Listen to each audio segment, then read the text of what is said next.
Alors, du coup, je voulais en venir justement au rapport à la nature et à la biodiversité, qui est très présent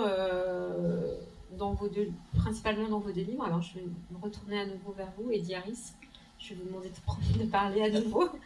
Il y a de très belles pages de communion avec la nature, même si la nature est parfois difficile, hein, mais vous décrivez les merveilles de la faune et de la flore sur les rives, des passages très beaux sur des écureuils, un renard rond, un moment dont vous voudriez qu'il ne cesse jamais. Je vous cite: mon cœur chante son ravissement, mon âme s'envole sur les ailes des aigles. D'ailleurs, plusieurs fois... ça c'est beau, j'ai écrit ça. D'ailleurs, plusieurs fois, je ne sais plus dans quel livre, mais c'est peut-être le vôtre, il y a cette dimension en fait qui fait que le fleuve appelle à un certain lyrisme. Donc, je ne sais pas si ça vous avez envie de commenter peut-être cette tendance, mais même s'il y a cette... Voilà, Eddie Harris, vous indiquez aussi, parce que c'est aussi un voyage très solitaire, hein, puisque vous passez beaucoup de temps seul, même si vous rencontrez plein de gens. Non, mais le but c'est de faire un voyage solitaire. Oui, et vous indiquez quand même que vous préférez la compagnie de la nature à celle des hommes. Et je vais me permettre de citer un passage, parce que je le trouve très joli. Le fleuve est devenu mon ami, je préfère sa compagnie à celle des hommes. Alors là, je laisse passer quelques phrases, et je reprends. Les hommes parlent trop et disent n'importe quoi. Ils piétinent votre sensibilité. Le vent, les arbres et le fleuve, les montagnes et les oiseaux parlent eux aussi, mais en chuchotant. Ils parlent à travers vous. Ils parlent à votre sensibilité en vous faisant ressentir ce qu'ils ont à dire. Pas mal. Donc vous préférez la compagnie de la nature? Non. Parfois.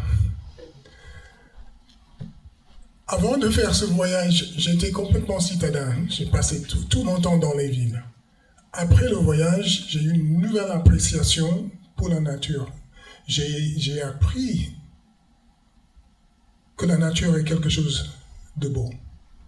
Avant, c'était juste des choses, des arbres. Et même dans le deuxième livre, dans le Mississippi dans la peau, je parle de ma relation avec la nature.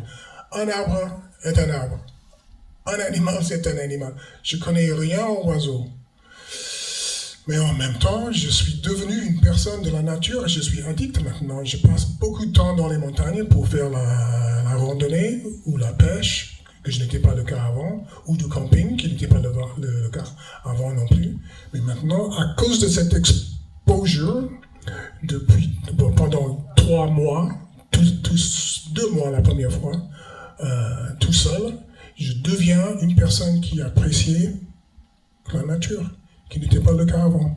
Il y a un autre élément que vous indiquez dans votre livre, c'est que quand vous vous êtes retrouvé face au fleuve et à la nature, vous êtes retrouvé face à un super poids lourd et vous vous êtes senti un poids-mouche. Et donc, vous qui étiez un jeune homme, en tout cas dans Mississippi Solo, un jeune homme fougueux qui voulait vraiment découdre, voilà, ça vous a du coup ramené à une forme d'humilité et vous dites que ça vous a apaisé et ça vous a rendu serein. Parce que ça montre à quel point nous sommes partis de quelque chose. Je fais partie du fleuve, partie de la nature et partie des gens que j'ai rencontrés pendant le voyage aussi. Donc je me sentais minuscule face à tout ça. Et c'est une façon d'être isolé et seul et en même temps dans un monde différemment que quand je suis dans une foule dans une grande ville. Et une chose pour ajouter sur la nature du fleuve, le fleuve n'est plus naturel. On est toujours en train de manipuler le fleuve, le Rhône, le Danube aussi, mais comme le Mississippi. Où est la partie qui est naturelle maintenant? La nature a été quasi effacée des fleuves les plus grands fleuves. Tout à fait. Alors, je voulais rebondir là sur ce que disait Eddie par rapport à la nature, parce que bon, c'est un des thèmes majeurs de mon livre. C'est effectivement le Rhône. Il y a une réalité. Le fleuve le plus aménagé du monde. Bon, je sais pas si c'est vrai ou pas, mais c'est tout à fait crédible. Il y a énormément d'aménagements et aujourd'hui, il y a une sorte de récit national général par rapport au fleuve Rhône qui est le Rhône n'existe plus quelque part. Le Rhône, on a des images d'Épinal, quoi. Localement à Lyon, on va connaître Bernard Clavel, des écrivains d'autrefois, qui décrivent le Rhône quand il était naturel. Et l'histoire générale, c'est on a mis des barrages, on a tué le Rhône, circuler, il n'y a rien à voir. Et ça, c'est un récit qui me pèse, parce que concrètement, quand je suis sur mon kayak, que je me promène la nuit, je vois un castor ou je vois un héron ou autre, évidemment, la vie, elle est là. Il n'y a peut-être plus de nature au sens naturel, pour tant est qu'elle existe, mais il y a de la vie.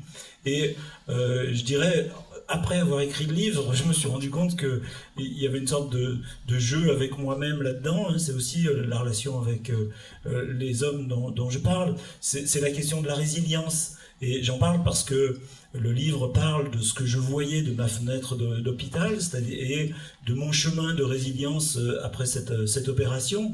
Et l'histoire, c'est, ben oui, j'ai été meurtri et je me suis reconstruit. Et le fleuve Rhône, par exemple, c'est également ce qui vit. C'est-à-dire il a pris des coups, beaucoup de coups, mais n'empêche que la force de la vie, elle existe encore. Elle n'est plus la même qu'elle était il y a 100 ans, mais elle est encore présente.